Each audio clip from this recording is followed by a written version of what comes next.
이제 우리 함께 마음을 모아 부활절 네 번째 주일 예배를 하나님께 드리겠습니다.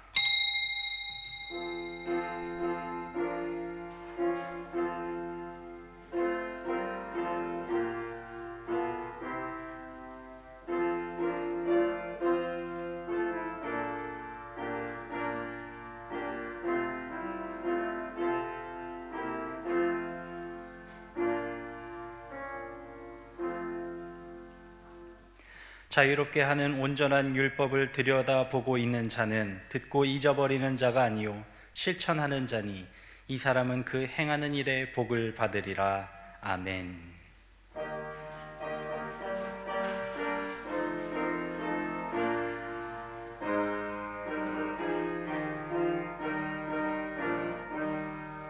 내 맘과 정성을 다하여서 주 너의 하나님을 사랑하라. 내 몸을 아끼고 사랑하듯 형제와 이웃을 사랑하라. 주께서 우리에게 명하시니 그 명령 따라서 살아가리. 널 미워해 치는 원수라도 언제나 너 그렇게 사랑하라. 널 핍박하는 자 위에서도 신실한 마음으로 복을 빌라.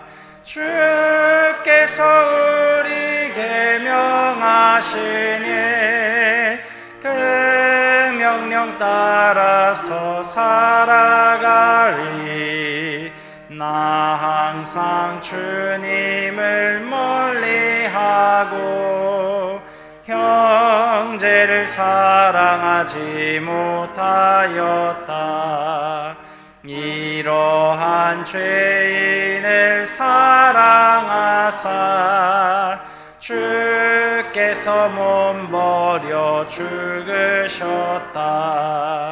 속죄의 큰 사랑 받은 이 몸 내 생명 다 바쳐 충성하리. 아멘.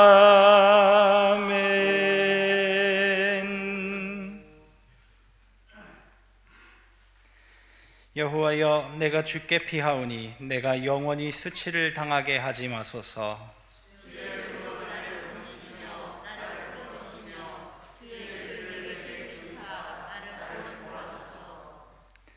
주는 내가 항상 피하여 숨을 바위가 되소서.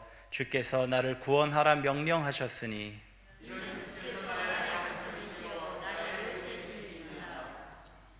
나의 하나님이여, 나를 악인의 손 곧 불의한 자와 흉악한 자의 장중에서 피하게 하소서.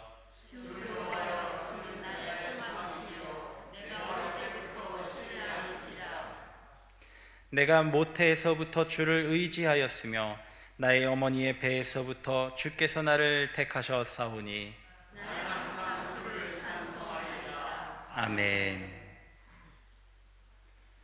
전능하사 천지를 만드신 하나님 아버지를 내가 믿사오며 그의 외아들 우리 주 예수 그리스도를 믿사오니 이는 성령으로 잉태하사 동정녀 마리아에게 나시고 본디오 빌라도에게 고난을 받으사 십자가에 못 박혀 죽으시고 장사한 지 사흘 만에 죽은 자 가운데서 다시 살아나시며 하늘에 오르사 전능하신 하나님 우편에 앉아 계시다가 저리로서 산자와 죽은 자를 심판하러 오시리라. 성령을 믿사오며 거룩한 공회와 성도가 서로 교통하는 것과 죄를 사하여 주시는 것과 몸이 다시 사는 것과 영원히 사는 것을 믿사옵나이다. 아멘.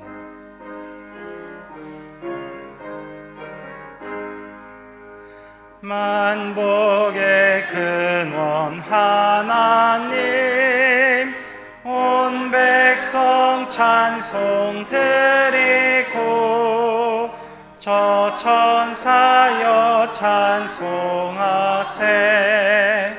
찬송 성부 성자 성령.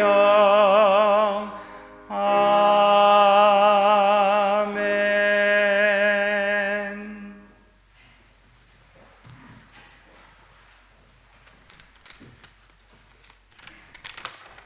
기도하겠습니다. 사망 권세 이기시고 생명으로 부활하신 주님의 이름 높여 찬양 드립니다. 한 주간도 주님의 크신 사랑과 은혜에 감사드립니다. 하나님이 그 아들을 세상에 보내신 것은 세상을 심판하려 하심이 아니요 그로 말미암아 세상이 구원을 받게 하려 하심이라. 하나님께서는 온 인류를 사랑하셔서 믿음의 선물로 구원을 받게 하시고 우리 모두를 사랑하실 줄 믿습니다. 그러나 코로나로 인해서 전 세계가 또한 우리나라 전 국민의 삶이 어렵고 힘든 상황에 있습니다. 경제적으로 정신적으로 힘든 가운데 있사오니 속히 회복될 수 있도록 관계 기관과 의료진들에게 지혜를 주시옵소서. 하나님, 이 나라와 이 민족을 기억하여 주시옵소서. 정치가 양극화되고 사람들의 마음이 양극화로 서로 비난하고 마음을 같이 하지 못하고 어려운 가운데 있습니다. 서로를 사랑하고 예수 그리스도의 마음을 본받아 하나님의 말씀으로 우리 모두에게 마음을 정할 수 있도록 우리에게 믿음을 주시옵소서. 오늘도 단위에 세우신 담임 목사님의 선포된 말씀이 능력이 되어 우리 모두에게 일주일 동안도 안전하게 지켜주시고 살아갈 수 있도록 말씀이 무기가 되어 우리를 지켜주시옵소서. 늘 담임 목사님의 영과 육을 건강하게 하시고 내도하시는 사모님의 건강도 지켜주시옵소서. 또한 부교육자들에게도 하나님의 통치가 있는 살기 될 수 있도록 은혜를 베풀어 주시옵소서. 말씀이 육신이 되어 오신 주님을 찬양하며 예수 그리스도의 이름으로 기도합니다.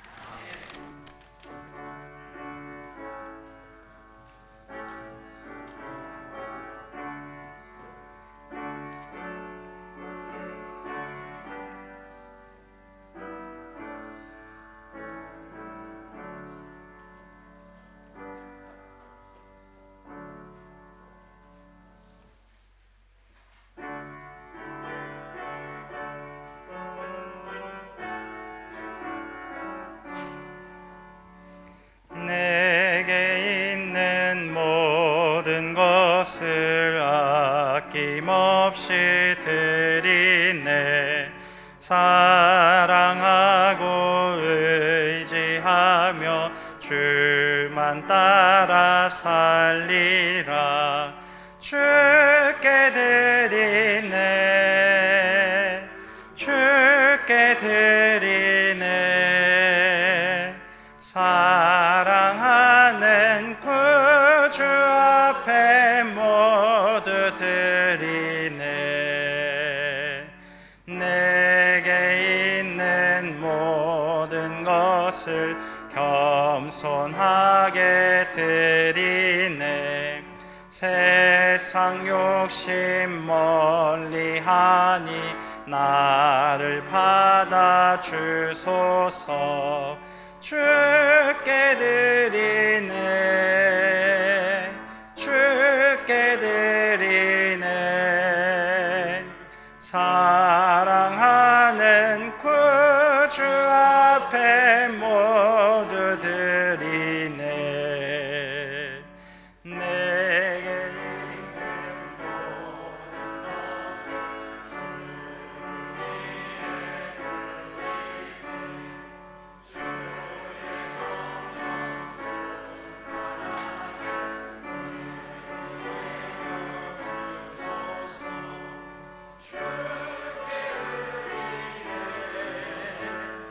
주께 드리네. 사랑하는 구주 앞에 모두 드리네. 아멘. 할렐루야. 찬양과 영광을 받으시기에 합당하신 하나님, 오늘도 예수 그리스도의 십자가 사랑으로 말미암아 하나님의 아들이라 딸이라 불리는 복을 받았음을 감격으로 회상하며 정성으로 준비한 헌금을 제단에 올려 봉헌합니다. 제단에 올린 헌금은 물론 주님의 백성들과 그들의 삶의 과제, 마음의 품어 주님께 내어놓는 소원, 이 모든 것을 받으시고 그 위에 역사하여 주옵소서. 봉헌한 헌금을 통하여 예수 그리스도의 천국 복음은 땅끝으로 전파되게 하시며 그렇게 탄생한 송산교회가 더욱 하나님이 기뻐하시는 교회로 성장하게 하시며 송산교회 모든 교우들과 그 가정이 풍성한 복을 누릴 수 있게 하옵소서.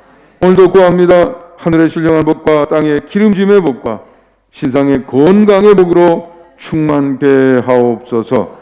우리 주 예수 그리스도의 이름으로 축복하며 기도하옵나이다. 아멘. 교회 소식 함께 나누도록 하겠습니다. 주보에 있는 교회 소식란을 참고하시기 바랍니다.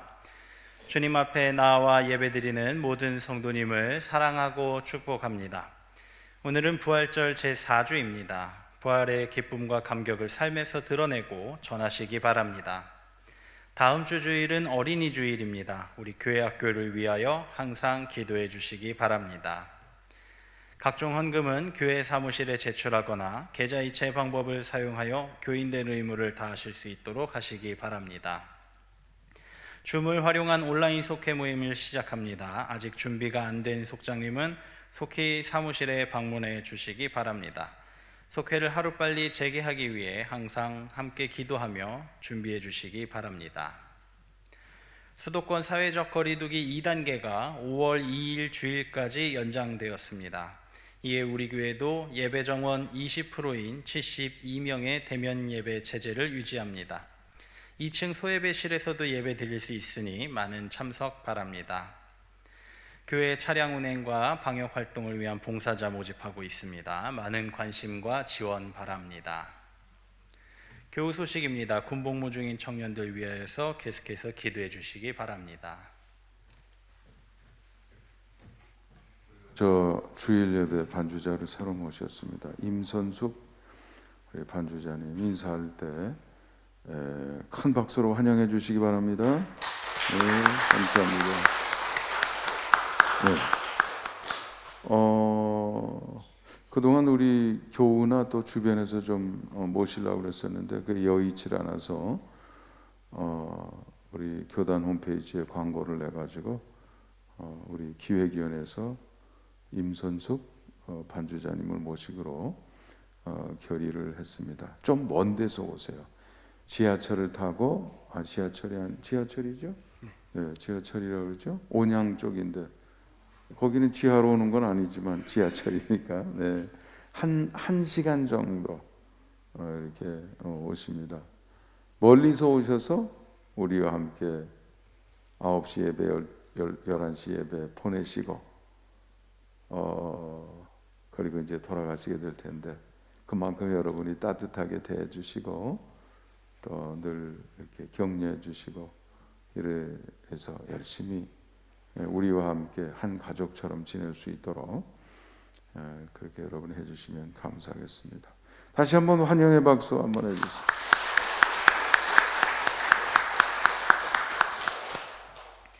오늘 강단 꽃꽂이는 김진리 전도사님, 이슬기 목사님 가정에서 결혼기념을 감사하며 봉헌하셨습니다. 이제 우리 하나님의 말씀 함께 봉독하도록 하겠습니다. 오늘 우리에게 주시는 하나님의 말씀은 신약성경 요한일서 3장 16절부터 24절까지의 말씀입니다. 받들어 봉독하도록 하겠습니다.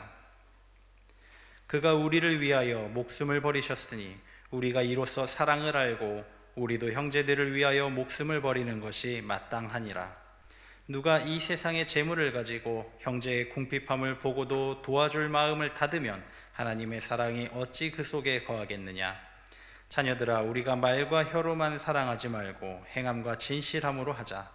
이로써 우리가 진리에 속한 줄을 알고 또 우리 마음을 주 앞에서 굳세게 하리니 이는 우리 마음이 혹 우리를 책망할 일이 있어도 하나님은 우리 마음보다 크시고 모든 것을 아시기 때문이라. 사랑하는 자들아, 만일 우리 마음이 우리를 책망할 것이 없으면 하나님 앞에서 담대함을 얻고 무엇이든지 구하는 바를 그에게서 받나니 이는 우리가 그의 계명을 지키고 그 앞에서 기뻐하시는 것을 행함이라. 그의 계명은 이것이니 곧 그 아들 예수 그리스도의 이름을 믿고 그가 우리에게 주신 계명대로 서로 사랑할 것이니라. 그의 계명을 지키는 자는 주 안에 거하고 주는 그 안에 거하시나니 우리에게 주신 성령으로 말미암아 그가 우리 안에 거하시는 줄을 우리가 아느니라. 하나님의 말씀입니다.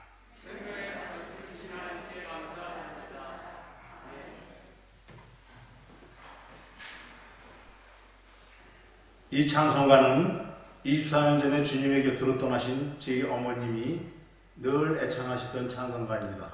오늘 이 시간 여러분들에게 제가 불러드릴 때 많은 은혜가 되셨으면 감사하겠습니다.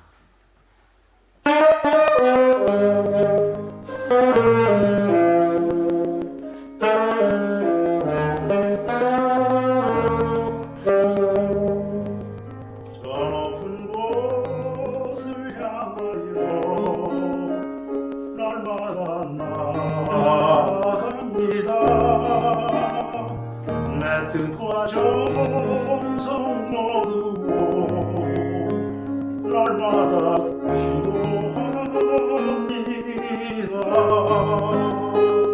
내 주여 내 맘 붙드사 그곳에 있게 하소서.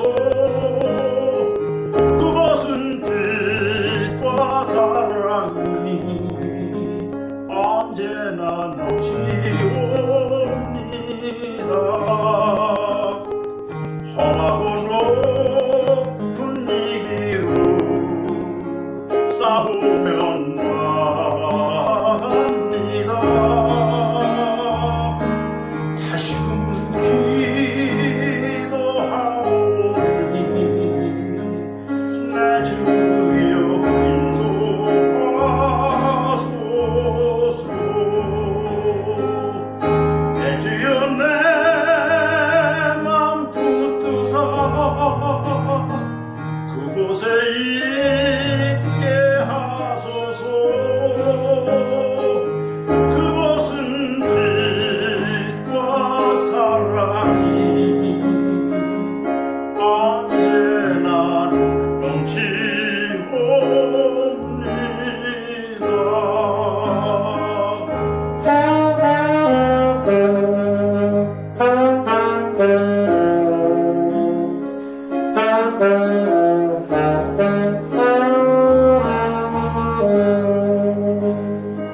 내 주를 따라 올라가 저 높은 곳에 우뚝 서 영원한 풍랑 누리며 즐거운 노래 부르리. 내 주여 내 맘 붙들어 그곳에 있게 하소서. 그곳은 빛과 사랑이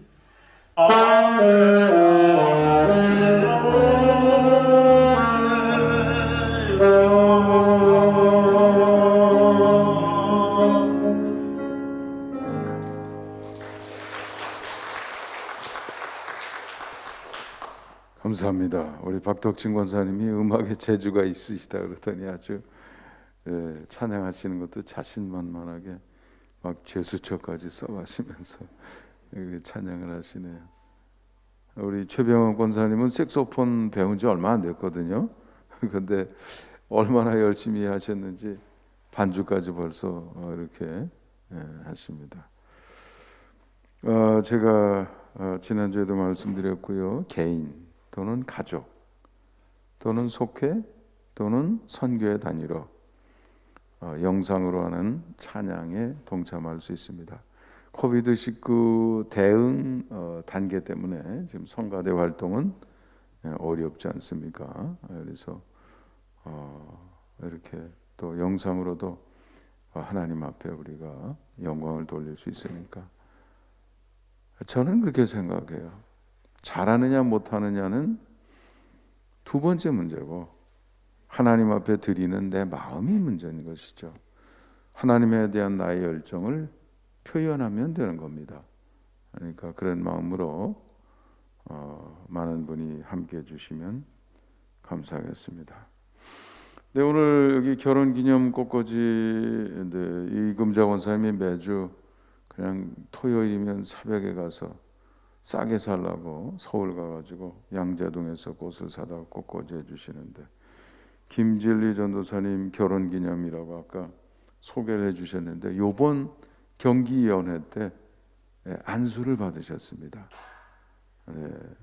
누군지 아시죠? 우리 이효숙 권사님, 이종만 집사님 사위 되시는, 이제는 김진리 목사님, 우리 안수 받으셨는데 이 자리에 계시진 않지만 우리 장모님이 저기 계시니까 전달해 주세요. 우리 박수 쳤다고. 네, 박수 한번 했습니다.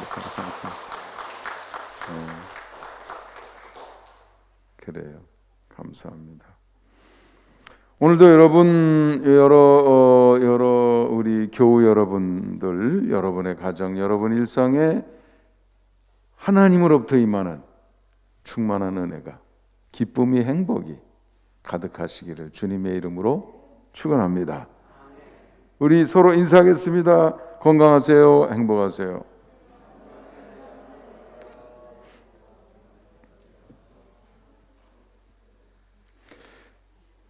네, 감사합니다. 오늘 서로 사랑하라 하는 제목으로 말씀을 보겠습니다. 준비된 자료를 읽어가면서 아무래도 눈으로 보는 게 있으면 여러분이 그냥 귀로만 듣는 것보다 따라오기가 더 쉬울 것 같아서 자료를 활용해 봅니다. 우리 첫 번째 카드 한번 보여주시죠. 네, 오늘 성경 본문은 뭡니까? 한번 읽어보죠. 시작. 오늘은 부활절 제4주이며 개정표준선구집 제시 선구 중 우리가 선택한 것은 요한일서 3장 16절에서 24절입니다. 본문을 읽고 내용을 파악함으로써 우리에게 주시는 하나님의 음성을 듣기 위한 영적 여정을 시작합니다. 네, 개정표준선구집의 그 주일마다 어떤 성경 말씀을 사용해야 됩니까?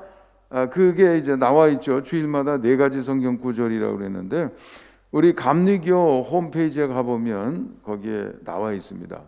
거기에 클릭해서 보시면 어린이 주일 본문은 뭐죠? 다 나와 있어요. 4개이기 때문에 한동안 제가 첫 번째 말씀, 구약 성경을 대표하는 처음 2가지 중에 첫 번째 말씀을 설교 본문으로 쭉 사용했습니다만은 너무 구약만 치중할 수 있으니까 이번에는 이제 신약에서 나머지 그 뒤에 2개 중에 첫 번째 본문을 가지고 설교를 매주마다 하고 있습니다. 금주에는 이번 주에는 요한일서 3장 16절에서 24절, 그리고 지금 우리가 서 있는 교회력상 위치는 부활절 몇 번째 주요? 4번째 주. 예수 그리스도의 부활을 보면서 우리가 무슨 생각을 해야 되겠냐 이거죠. 부활이라는 게 뭡니까? 부활은 무엇을 했을 때 부활이 가능한 거예요? 죽었을 때 부활이 가능한 거죠. 예수님이 죽었다 다시 살으셨다. 그 속에 하나님의 능력을 우리가 본 거죠. 그 충격으로 교회가 시작이 된 거고, 많은 사람들이 이건 그냥 사람의 일이 아니다, 하나님이 이 가운데 일하고 계시다, 이거를 보았기 때문에 그날에 사도행전 2장 몇 명이 제자가 됐어요? 3,000명. 그리고 그 뒤로도 그런 역사가 일어났던 것이죠. 그러면 부활절 4번째 주일 교회력상 이 시즌 부활을 생각하면서 죽으셨다가 다시 살아나셨다, 거기까지만 생각하면 안 되죠. 왜요? 뭐 하기 위해서? 우리의 죄를 용서하기 위해서, 다시 하나님의 아들, 딸이 되게 만들어 주시기 위해서, 하나님이 의도하셨던 하나님의 지도와 하나님의 돌보심을 받는 하나님의 백성의 아름답고 탁월한 삶을 살 수 있는 기회를 다시 주시기 위해서, 한마디로 말하면 동행의 삶이죠. 따로따로의 삶이 아니고, 부부가 같은 침대에 누워 있어도 서로 등지면 지구를 한 바퀴 돌아야 만난다는 거 아니에요. 그렇잖아요. 같이 있어도 따로 사는 사람들이 많다 이거죠. 근데 하나님과 우리는 따로 사는 게 아니고 하나님이 의도하시기를 같이, 그걸 성경에서는 동행의 삶이라 이렇게 설명하는 거죠. 그러면 하나님과 함께 있으면 모든 게 보장이 되는 거예요. 그래요, 안 그래요? 에덴 동산이 그걸 상징하잖아요. 하나님이 함께 계시면 뭐 하나님이 다 챙겨주시잖아요. 네? 혼자 있는 거 내가 다 해줘서 먹을 거 뭐 마실 거 뭐 불편한 게 하나도 없지만 너 혼자는 안 되겠다. 그리고 하와를 또 지어주시고 이게 다 돌봐주시는 거단 말이에요. 그러니까 그 동행의 삶, 다시 돌아가도록 기회를 주시기 위해서 돌아가시고 3일 만에 부활하신 거죠. 우리는 그 예수님의 그 모습 속에서 무엇을 보느냐? 사랑을 본다 이거예요. 그러니까 부활절 네 번째 주일, 예수님의 부활을 생각하면서 우리는 예수 그리스도의 사랑에 주목하고, 그리고 거기에서 교훈을 얻는 거죠. 우리도 서로 뭐 해야 된다고요? 사랑해야 된다 이거죠. 상대방을 이해하고 배려하고 상대방의 이익, 유익, 행복을 위해서 서로 돕고 소통하고 세워주면서 살아가는 것, 그게 행복이죠. 뭐 다른 게 뭐 있겠어요? 그렇지 않습니까?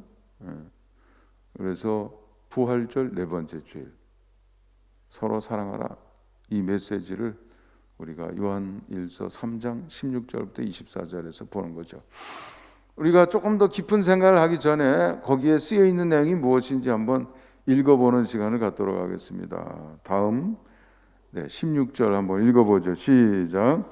그가 우리를 위하여 목숨을 버리셨으니 우리가 이로써 사랑을 알고 우리도 형제를 위하여 목숨을 버리는 것이 마땅하니라. 네, 짧은 말씀이지만 참 이 말씀은 굉장히 중요한 말씀 같아요. 이 16절 짧지만 우리가 세 가지 아이디어가 들어있습니다. 첫 번째 아이디어는 뭐냐면 그가 우리를 위하여 목숨을 버리셨다. 여기서 그는 누구예요? 예수님. 예수님이 십자가에 달려 죽으신 거죠. 목숨을 버리신 거죠. 네. 그런데 심심해서 그러신 게 아니고 목적을 가지고 그러셨다 이거예요. 예수님이 십자가에 달리셨을 때 마음에 품었던 목적은 누구를 위한 것이었냐면, 네, 그렇죠. 우리를 위한 것이었다 이거죠.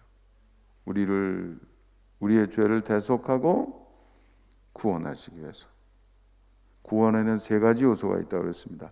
하나님과의 관계가 회복이 되고 믿음으로 말미암아 의롭다움을 받아서 하나님과의 관계가 회복이 되고,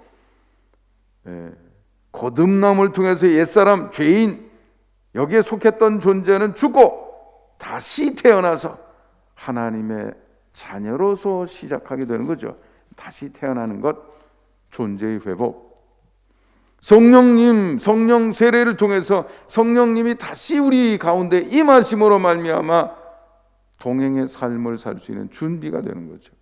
구원에는 세 가지 요소가 있는 거예요. 그걸 위해서 예수님이 십자가에 달리셨다, 다시 죽으시고 부활하시게 된 겁니다. 자, 두 번째 아이디어는 우리가 이로써 무엇을 알고요? 사랑. 안다는 것은 인지했다, 깨달았다는 거죠. 이해했다는 겁니다. 여러분, 사랑이 뭐냐 그러면 너도 나도 별소리 다 합니다. 이게 사랑이고 저게 사랑이고, 어느 선교사가 어느 섬에 가가지고 예수님이 우리를 사랑하셔서 십자가에 달려 돌아가셨다니까 키득키득 웃더래요. 거기에선 사랑이라고 그러면 남녀간의 육체적인 사랑, 이 개념밖에 없으니까, 그러니까 그 사람들 속에서는 웃음이 나오겠죠. 개념 자체가 없었던 거예요. 그러니까 사랑이 뭡니까? 그런 우리의 어떤 제한적인 또 삐뚤어진 왜곡된 잘못된 아이디어를 가지고 사랑을 얘기하지 말라 이거예요. 사랑에 대한 새로운 개념을, 온전한 개념을, 정확한 개념을 가지라는 거죠. 어디에서? 그 사랑을 알게 됩니까? 이로써가 뭐예요? 앞에 있는 걸 얘기하는 거 아니에요? 예수 그리스도의 십자가 죽음과 부활 그 과정 속에 담겨 있는 예수님의 마음을 볼 때 우리는 비로소 사랑이 무엇인지를 깨닫게 된다 그렇죠. 히랍 사람들도 사랑, 여러 가지 사랑을 다 구분했죠. 뭐 필리아라든지 에로스라든지. 그런데 여기에 해당이 되는 사랑은 아가페 그랬습니다. 조건을 붙이지 않는 무조건적인 상대방을 위해서 나를 내어놓는 그런 사랑, 아가페의 사랑, 하나님의 사랑 그거죠.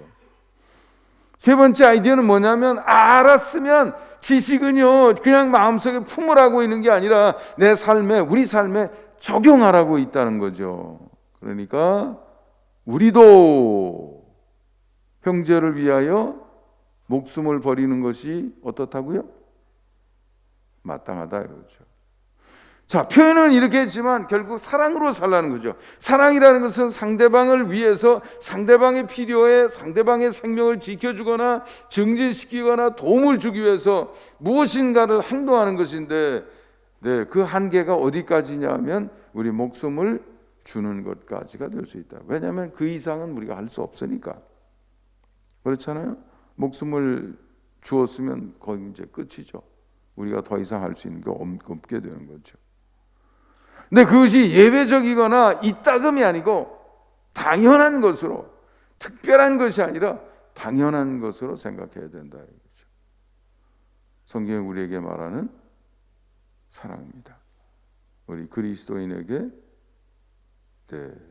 기대하는 사랑의 삶이다 이거죠.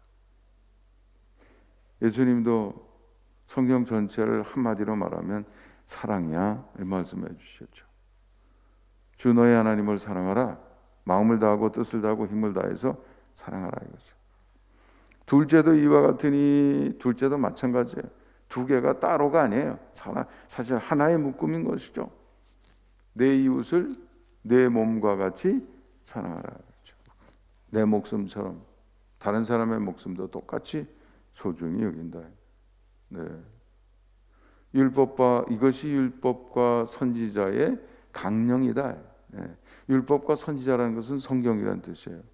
성경의 에센스, 성경의 핵심 이것이다 이거죠.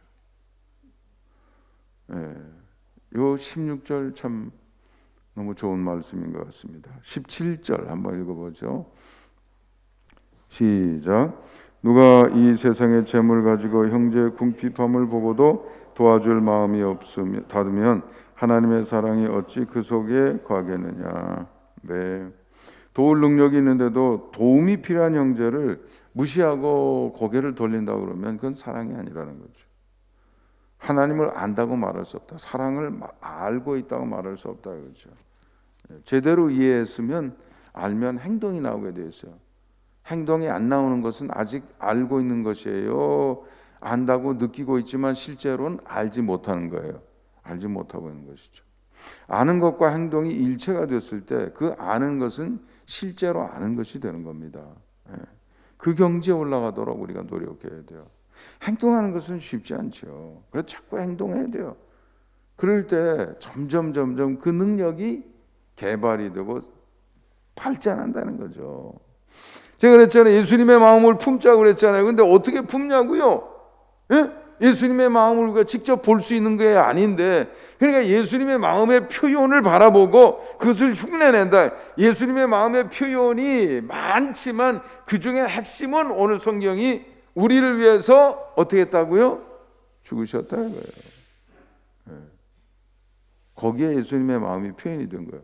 그러면 우리도 이웃을, 형제를 사랑하기 위해서 우리의 마음, 우리의 목숨을 마땅히 버려 이런 마음을 가지고 산다고 하면 실제로 그럴 의지를 가지고 살고 그 의지를 가지고 행동을 시작한다고 하면 우리 마음속에 예수님의 사랑이 점점 처음에는 요만하다가 점점 주먹만 하다가 나중에는 우리 마음 가득하게 될 줄 믿습니다. 행동해야 돼. 행동. 우리 사람이 평생 날 잘 안 시키더니 얼마 전에 좀 걸레질 좀 해달라고 그러더라고요. 제가 그날 아침부터 아침에 일어나면 이불 개고요. 걸레질, 오늘 아침에도 걸레질 했습니다. 봉걸레 하나 사다가 왜 일회용 있잖아요, 거기다 끼는 거 가지고 했어요. 근데 어떤 때는 허리도 아프고 귀찮은 생각 들더라고요. 그래도 하는 거죠. 한 번 하는 건 쉬워요. 매일 1년 365일 하는 거는 쉽지 않다 이거예요. 귀찮을 때도 있는데 그걸 참아가면서 행동하는 게 그게 배려죠. 아니 목숨도 버려야 되는데 귀찮은 거, 어떤 데 허리도 아파요. 이것도 허리 숙여야 되잖아요. 그래도 행동하는 거죠.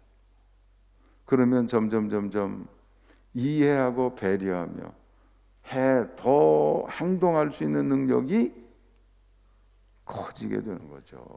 행동해야 된다 이거죠. 행동하는 목사가 되려고 저는 부단히 노력합니다. 언젠가 장로님 식사하러 가시죠 그랬더니 깜짝 놀라고, 아니 뭐 목사님 무슨 저 밥을 냅니까 뭐 이러면서, 나는 뭐 목사님이 밥 사주신다는 건 처음이라고 이러면서, 나 그게 왜 처음이어야 되는지는 모르겠지만 난 하고 싶은 거예요. 어떤 때는 신방 가서 제가 봉투에다가 돈을 드릴 때도 있어요. 어떤 때는 신방 가서 밥 잡수자 식사 대접한다고 그래서 제가 밥 먹으면서 또 제가 더 내고 싶은 마음이 자꾸 여기서 들 때가 있어요. 옛날 어머니 생각도 들고, 어머니가 일찍 돌아가셔가지고 밥 한 번 제대로 대접도 못했는데 옛날 생각도 나고요. 어떤 때 할머니 생각도 나요. 전도사 시절 제가 총각으로 있을 때 86세셨는데 그때 저 뭐 밥도 해주시고 뭐 이렇게 다 그러시던 할머니 생각도 나고, 그렇게 자꾸 해보는 거죠. 나를 위해서 하는 거예요. 저 자신을 위해서.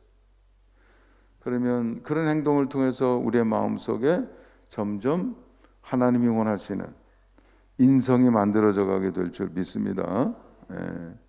그렇지 않으면서 뭐 하나님을 안다, 뭐 그건 뭐 넌센스다 이거죠. 지금 여기 말이 18절부터 20절 교도합니다. 18절 제가 읽습니다. 자녀들아, 우리가 말과 혀로만 사랑하지 말고 행함과 진실함으로 하자.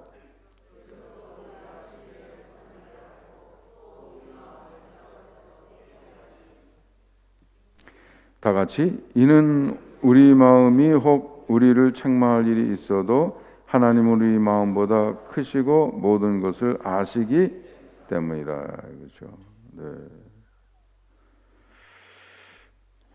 사랑을 실천하는데 주의사항이 있어요. 말과 혀로만 하는 사랑은 사랑이 아니에요. 아까 얘기했지만 행동을 해야 돼요. 행동할 때 마음이 만들어집니다. 행동할 때 마음이 만들어져요. 물론 말이나 생각 자체도 큰 그림으로 볼 때 일종의 행동이긴 해요. 그렇지만 거기에서 멈추어지는 것은 너무 약합니다. 우리 몸이 움직여야 돼요. 힘들고 고통스러운 과정을 거칠수록 우리의 마음에 더 각인이 됩니다. 여러분, 살아오면서 안 잊혀지는 게 있어요. 충격적인 어떤 고통스러운 그런 일들은 안 잊혀집니다. 트라우마라고 그러잖아요. 한번 해병이 영원한 해병이 되는 이유가 있어요. 그 지옥 같은 훈련을 받거든요. 그러니까 그 해병대 나온 사람들은요, 그거 잊을 수가 없어요. 난 참, 아니 뭐 미국이나 이런 데 가면서도 별 뻘건 옷 입고 다니고 말이지, 거기서도 진짜 한 번 해병은 영원한 해병인 것 같아요. 하는 행동 보면 벌써 힘들고 고통스러울수록 새겨지는 거거든요. 그게 진실이 된다는 거죠. 진실이. 우리 마음을 주 앞에 굳세게 하리니, 그렇게 살아갈수록 당당해지는 겁니다. 삶이 벌써 우리 마음이 나를 인정해 주는 거예요. 그렇잖아요. 어떤 때는 물론 부족함이 있을 수도 있고요. 우리의 마음이 완벽하지 않으니까 이거 해야 되는 건 아니었을까? 저래야 되는 건 아니었을까? 하는 마음에 혼돈이 생길 때도 있어요. 그러나 걱정하지 말라는 겁니다. 왜냐하면 하나님은 우리 마음보다 크시기 때문에 모든 걸 다 아시고 우리를 이해해 주신다 이거예요. 우리 속 마음은 혹시 저랬어야, 혹시 이랬어야 이렇게 혼돈이 있고 자책이 생길 수 있지만 하나님은 우리 마음속 큰 그림을 보시고 그래, 내가 내 목숨도 아끼지 마땅히 내가 줄 수 있다는 그런 마음을 가지고 여기까지 오지 않았니? 내가 다 알고 있어. 내가 다 알고 있어. 하나님이 우리를 이해해 주시고 품어주신다 그렇죠. 21절 22절을 제가 읽습니다. 사랑하는 자들아, 만일 우리 마음이 우리를 책망할 것이 없으면 하나님 앞에서 담대함을 얻고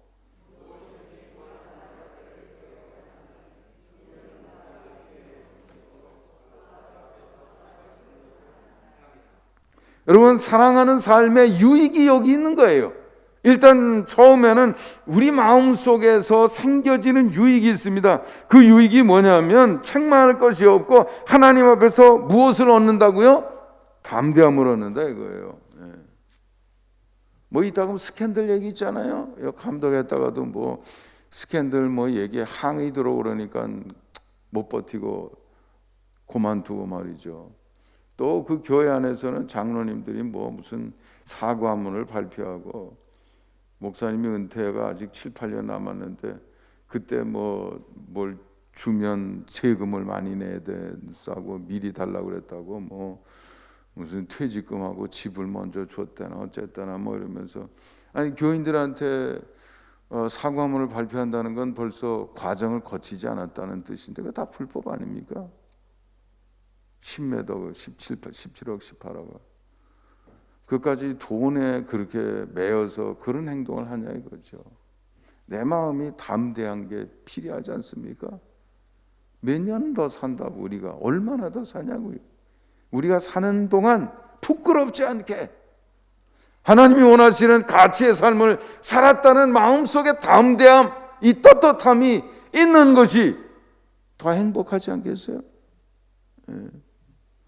무슨 뭐 비단 이불 덮고 자나 그냥 보통 이불 덮고 자나 잠자는데 뭐 무슨 큰 차이 있어요? 아니 금고 속에다가 금덩어리를 집어넣고 사나 그거 없이 그저 먼지만 왔다 갔다 하는데 하루 세 끼 먹나 무슨 차이가 있냐 이거예요. 그렇게 과도하게 그런 사람들은 벌써 양심의 화인을 맞은 사람들이에요.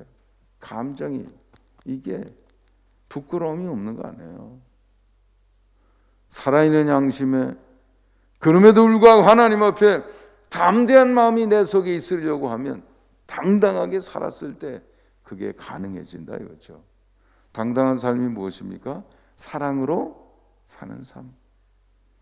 나만 생각하는 것이 아니라 내 옆에 있는 사람 누군가를 자꾸 생각하고 서로 격려해주고 세워주고 사랑의 삶인 것이죠.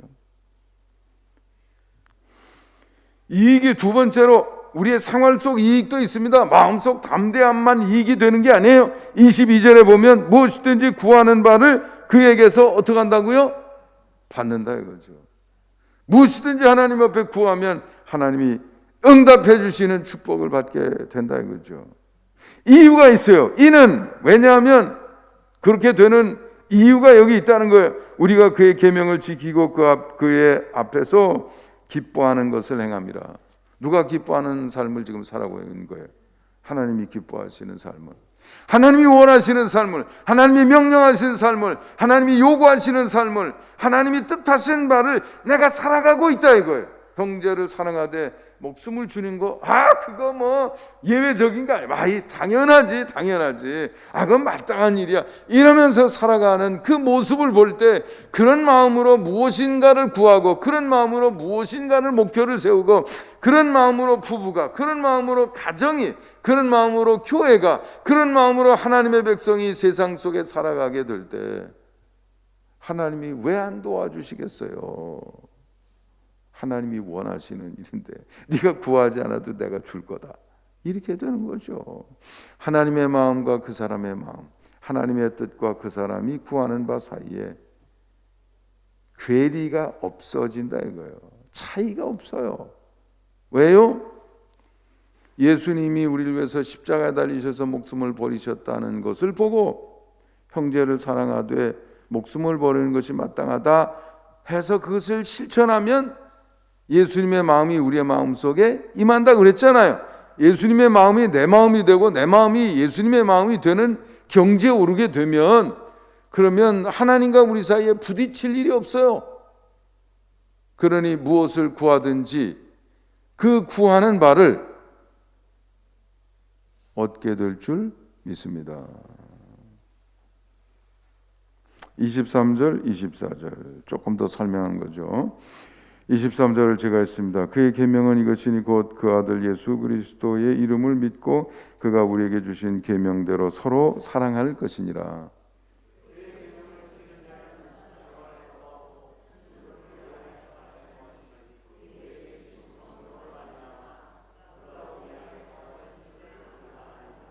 아멘. 조금 더 설명하는 거예요. 지금 계명은 사랑하는 거예요. 사랑하는 거. 여러분 그 사랑은 예수님을 모델 삼아 사랑을 이해하고 그것을 행동으로 옮기면서 내 마음에 새겨진 그 사랑을 말하는 것인데 그렇게 되려고 그러면 당연히 예수님을 믿는 데서 출발하는 거죠. 그렇죠? 네. 그러니까 그의 계명은 이것이니 맨 끝에 이것을 말했습니다. 서로 사랑할 것이니라. 예수님이 설명하셨잖아요. 성경의 에센스 사랑이야. 하나님을 사랑하고 내 이웃을 사랑하고 이 둘은 하나로 연결이 돼서 하나를 빼면 하나님 사랑하지 않는데 이웃을 목숨을 주며 사랑할 수 있어요? 안 된다 이거예요. 아니 이웃을 사랑하려고 그러면 하나님 사랑이 바탕이 돼야 되는 거고 하나님 사랑한다 그러면서 이웃을 무시하고 그래요? 말이 안 되죠. 아니 부모님을 사랑한다 그러면서 형제간에 죽느니 사느니 싸워요? 말이 안 되죠. 둘은 하나예요. 알고 보면. 그래서 예수 그리스도를 믿고 계명대로 서로 사랑하는 것 이게 요체죠. 24절로 넘어가면 결국 그렇게 되면 어떤 현상이 생기냐면 그런 사람은 주 안에 거하게 되고 주님은 그 사람 안에 거하신다 이거죠. 하나님 안에 우리가 있고 하나님이 우리 속에 거하시고 하나님이 계시는 곳과 우리가 있는 곳 사이에 차이가 없어요. 일치 현상이 생기는 거죠. 그러니 우리가 구하는 바를 하나님이 즐겨 기쁨으로 무엇이든지 응답하실 줄 믿습니다. 그 이치를 지금 여기 설명해 주고 있는 거예요. 우리에게 주신 성령으로 말미암아 그가 우리 안에 거하시는 줄을 우리가 아느니라. 하나님이 어디 계시는지 어떻게 알아요? 성령님의 역사로 안다 이거죠. 무슨 다른 증거를 찾을 수는 없어요. 하나님과 우리 존재 사이에는 차원의 차이가 있기 때문에 인간적인 방법으로 확인할 수 있는 게 아니에요. 물론 우리는 하나님을 닮은 이성을 가지고 있기 때문에 추론을 하고 이렇게 판단을 내릴 수는 있지요. 그렇지만 거기에 끝나지 않고 성령께서 우리 속에 확증을 주시는다 이거죠. 그래서 알 수 있다. 이렇게 설명을 하고 있습니다. 자, 여기까지가 성경 우리가 읽어본 거고요. 다음 카드 한번 넘어가 보겠습니다. 요한일서 수신자들이 씨름했던 문제는 뭡니까? 한번 읽어봅니다. 시작. 요한일서 수신자들은 예루살렘에서 시작해서 불꽃처럼 퍼져가던 예수 그리스도와 그의 복음을 큰 기대감으로 받았던 사람들입니다. 사도행전이 전하는 성령의 능력이 나타나는 현장을 듣고 보게 된 이들은 큰 기대감으로 인생 전부를 여기에 걸었던 것입니다. 문제는 어디서 어떻게 시작할 것인가 그것이었습니다. 네, 제자들이 예수님을 따르게 된 거는 아무나 와서 내 제자 돼 이러면 제자 되겠어요? 여러분 되겠어요? 그런데 예수님은 벌써 이미 센세이션을 일으키고 있었다고요. 예? 예. 사람들이 아주 관심이 고조가 돼가지고 막 능력이 나타나고 역사가 나타나고 하시는 말씀이 다른 사람과는 차원이 달라. 예? 그러니까 벌써 눈이 둥그래서 사람이 막 지금 관심이 집중이 되고 있는데 그분이 또 오셔서 나 따라와 내 제자 돼. 그러면 지금 배도 말이죠. 제자들 갈릴리 바다에서 그 어부하던 사람들 그까지 배 물론 뭐 그거 돈 주고 사라 그러면 지금도요. 저기 이 어디입니까 해변가 이런 데 가 보면 배 하나 살려면 억대 돈 들어가요. 작은 돈이에요, 큰 돈이에요. 어마어마한 돈이죠. 그런데도 그걸 확 버렸다는 건 뭔 뜻이에요? 1억 이거는 앞으로 얻을 이득에 비하면 비교가 돼요, 안 돼요? 안 된다 그 뜻이죠. 그런 기대감이 생겼던 거예요. 더군다나 돌아가셨던 분이 부활하셨어? 이게 충격이 얼마나 큽니까? 아니 그걸 또 소식을 전하는 제자들의 사역 속에서도 기적이 막 나타나고 어떤 때는요 베드로 손수건 빌려다가 환자의 아픈 데다 올려놨더니 낫다. 뭐 이런 현장을 보게 되면 사람이 기대감이 생겨요, 안 생겨요? 내게도 내 인생도 내 운명도 바뀌지 않을까? 그래서 이제 교회 들어오고 그런 기대감으로 지금 이 자리에 서게 된 거죠. 여러분들도 그렇지요? 아니에요? 누구나 다 소망이 있으니까 바라는 바가 있으니까 그런 거다 그렇죠. 다음 카드. 사도 요한이 이들에게 제시한 영적 처방 우리가 금방 읽어봤습니다만 다시 한번 읽어봅니다. 시작. 사도 요한은 요한일서 수신자들에게 오늘 본문에서 하는 말은 단순하고도 분명합니다. 사랑에서 시작하라는 것입니다. 사랑하되 말과 혀로만 사랑하지 말고 행함과 진실함으로 하라는 것입니다. 예수님이 그리하셨던 것처럼 형제를 사랑하되 목숨을 버리게 된다 해도 당연한 것으로 여기라고 말하고 있습니다. 사랑하라 이거예요. 예수님께서 사랑을 터득하고 예수님이 목숨 버리셨지 않냐. 형제를 사랑하되 목숨을 버리는 것이 마땅하다 이거죠. 그걸 지금 요구하고 있는 거죠. 다음 카드 한번 보겠습니다. 본문의 사랑 명령에 대해서 떠오르는 의문이 있을 수가 있죠. 한번 읽어봅니다. 시작. 무엇이든지 구하는 바를 하나님으로부터 받게 된다는 말은 듣기도 좋고 격려가 되는 것은 사실이지만 형제를 사랑하라는 것은 부담이 되지 않습니까? 형제의 도움을 받고 사랑을 받으면서 편하게 살라는 말이라면 모르지만 형제를 사랑하되 목숨까지 버리라는 것은 기대했던 말이 아닌데 도대체 이것이 우리를 위하는 말입니까? 이런 저항이 생길 수 있는 거 아니에요? 많이 사랑해 줄 테니까 넌 가만히 있어. 가만히 누워 있어. 주는 대로 먹고 편안하게 살아. 이러면 아멘. 아이고 너무 좋네. 이럴 텐데 형제를 사랑하고 목숨을 버리라고 그러니 이거 내가 번지수 잘못 찍은 거 아니야?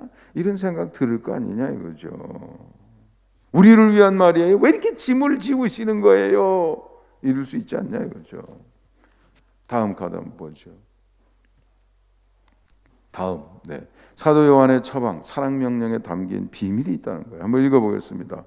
서로 사랑하는 사도 요한의 권고는 사실 부담을 지우는 말이 아닙니다. 예수님이 우리를 사랑하신 이유로 목숨을 버리셨던 것처럼 형제를 사랑하되 목숨을 버리는 일도 마땅히 여기라는 것은 결코 소원의 인생을 살라는 건 아닙니다. 사실 이것은 무엇이든지 구하는 바를 받게 되는 신비한 삶을 구현하는 길인 것입니다. 여기에 신비가 있는 거예요. 아까 내가 길게 설명을 했지만 이미 여러분 다 아실 줄 압니다. 사랑하라는 것은 무조건 죽고 희생하라는 게 아니에요. 하나의 미랄이 땅에 떨어져 자기가 죽을 때 그 속에 일어나는 역사 그것처럼 말이죠. 사실 나를 죽이는 그 사랑은 나를 다시 부활시킨다 이거예요. 존귀한 존재로 탁월한 존재로 떳떳한 존재로 담대함으로 사는 존재로 영생 복락을 누리는 존재로 무엇이든지 생각하고 무엇이든지 구하면 하나님께서 기쁜 마음으로 야야 내 곱하기 100 해줄게 내가 곱하기 1000 해줄게 이렇게 역사하시는 구하시는 바를 들으시는 우리가 구하는 바 응답해 주시는 삶으로 가는 길이 된다 이거죠. 아멘. 그러니까 이치를 따라서 살아야 돼요. 하나님이 역사하시는 신비한 그 손길을 체험하게 될 줄 믿습니다. 이걸 이론으로 배울 수가 없어요. 이론으로 설명을 해도 내 마음속에서 영접을 안 해줘, 그거를. 근데 내가 직접 살아보면 그때 하나님의 역사를 만나게 되면 이건가 보다, 이건가 보다. 어떻게 이렇게 될 수 있을까? 그런 체험을 갖게 된다 이거예요. 예수님을 보며 확인할 수 있습니다. 예수님에게 얼마나 많은 역사들이 있었습니까? 그런데 전부 누군가를 사랑하는 현장에서 오병이어의 기적도 나타나고 귀신이 쫓겨가기도 하고 문둥병자가 깨끗하게 되기도 하고 다 그렇게 된 거죠. 한 번도 자기 자신을 위해서 행동하는 데서 그런 표적이 나타나지 않았어요. 사도행전에서 읽는 제자들의 삶에서도 역시 마찬가지인 거죠. 이 사랑 속에 하나님이 신비한 그런 이치 그리고 에너지를 담아 놓으셨는 줄 믿습니다. 사랑이 움직이는 곳에는 하나님의 능력도 같이 움직인다 이거죠. 예화집에 이런 얘기가 있었습니다. 광복 직전이라 그러니까 1948년 해방 직전이겠죠. 네, 22살 청년이 폐병에 걸렸는데 의사가 석 달도 못 삽니다. 그랬다는 거예요. 우울증에 걸리고 그리고 마음이 절망감에 빠져서 집에서 나와서 산 쪽에다가 오두막을 하나 만들어 놓고 여기서 죽어야지. 엄마는 매일 먹을 거를 나르고 있고 그래도 또 뭐 죽을 때 죽더라도 식구들이 또 그러니까 그냥 나 이따 그냥 죽을래요. 밥도 안 먹을래. 이럴 수는 없잖아요. 그러니까 치료하러 가긴 간다고 40km 떨어졌는데 기차 타고 왔다 갔다 해야 되는데 억지로 다녔다는 거예요. 어머니가 하루는 간호사에게 사정을 설명하니까 간호사가 굉장히 친절했던 사람인가 봐요. 아이고 무슨 걱정을 해. 뭐든지 다 얘기해서 내가 다 도와줄게요. 여기는 이렇게 아픈 분 도와주는 데예요. 그러니까 너무 그렇게 힘들어하지 마시고 필요한 거 있으면 다 부탁하고 그러면서 특별히 더 그렇게 친절하게 대해줬다는 거예요. 그랬더니 총각이 말이죠. 그 다음에는 병원에 40km 기차 타고 가는데 병 고치러 간다는 생각보다 누구 얼굴이 자꾸 눈에서 왔다 갔다 하겠어요? 그 간호사 아가씨 얼굴이 자꾸 왔다 갔다 하는 거예요. 그러니까 발걸음이 밝아지고 가벼워지더니 그냥 또 왜 내일 또 빨리 안 오나 빨리 병원에 가고 싶은데 그러더니 석 달밖에 못 산다던 그 사람이 고침을 받았습니다. 나중에 목사님이 됐다는 거예요. 한국 기독교 발전에 크게 기여한 목사님 최순직 목사님이라는 분이라는데 이게 사랑의 힘이라 이거예요. 아멘. 미국에서 있던 일이라 합니다. 이 쌍둥이가 조산을 해서 태어났는데 각각 인큐베이터에 놓던 거 아니에요. 그런데 형은 괜찮은데 둘째가 좀 약해요. 그런데 아무리 치료하고 별 처방을 다 해도 소망이 없어요. 그래서 간호사가 병원 규정에는 어긋나지만 어차피 죽을 텐데 형 옆에다 조금 있게 해주면 덜 불쌍할 것 같아요. 그래서 의사가 오케이. 인큐베이터 형이 있는 데다 같이 집어넣었어요. 그랬더니 둘이 있으니까 형이 뭐 이렇게 비틀비틀하다가 또 뭐 이렇게 끌어안는 것처럼 동생을 끌어안아 줬나 봐요. 그렇게 며칠이 지났는데 완전히 달라진 거예요. 2, 3일이면 죽을 것 같은 애가 말이죠. 회복이 됐어요. 형이 포근하게 감싸주는 그 사랑으로 말이죠. 이게 사랑의 힘이라는 거예요. 여러분 이 땅에 수많은 사람이 등장하지만 어머니, 부모님의 사랑을 통해서 다 이렇게 사람이 되는 거지요. 그러니까 좋은 가정에서 성장했느냐 안 했느냐가 그래서 중요한 겁니다. 사람은요 태어난 다음에 만들어지는 겁니다. 동물은 태어나서 자기 혼자 독립하는 게 많잖아요. 사람은요 이게 만들어져야 되니까 하루 이틀도 아니에요. 부모님 곁 떠나려 그러면 요즘은 30년 지나도 안 떠나요. 그만큼 만들어지는 시간이 긴 거죠. 어느 목사님이 신방 가서 어느 어머니에게 물어봤답니다.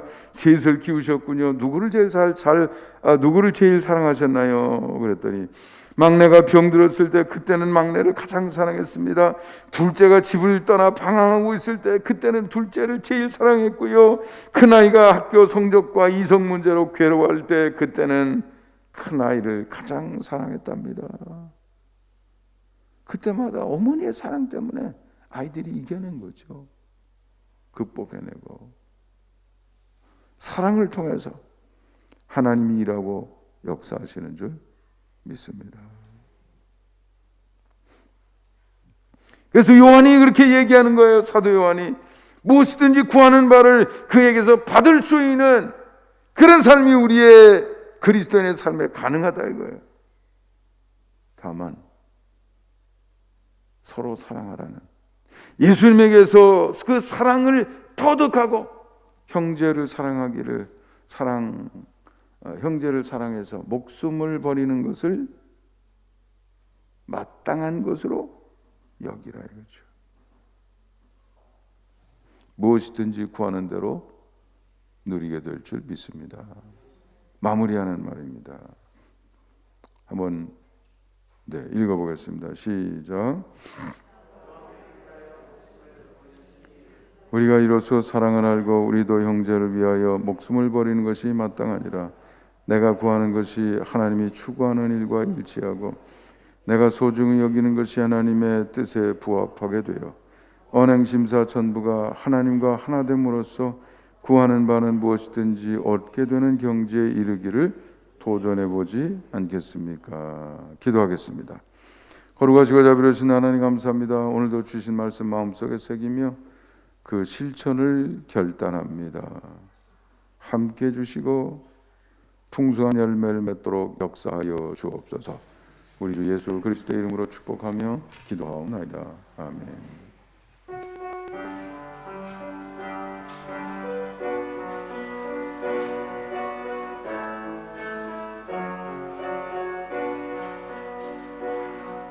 너의 가는 길에 주의 평강이 있으리.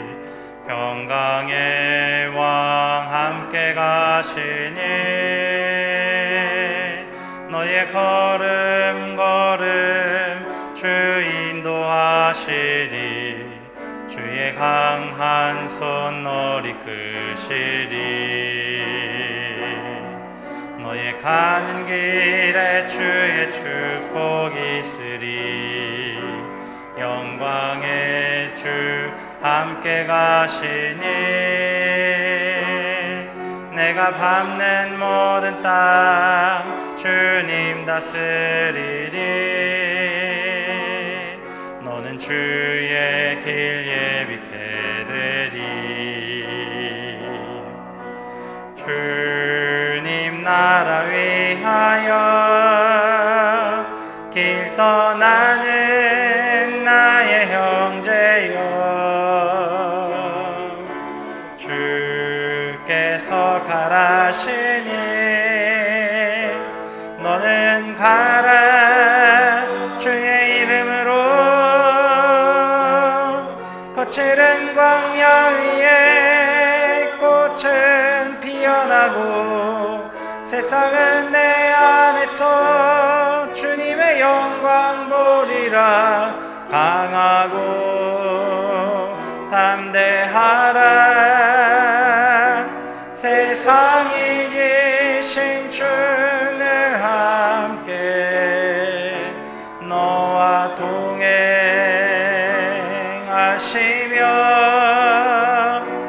내게 새 힘을 주시리.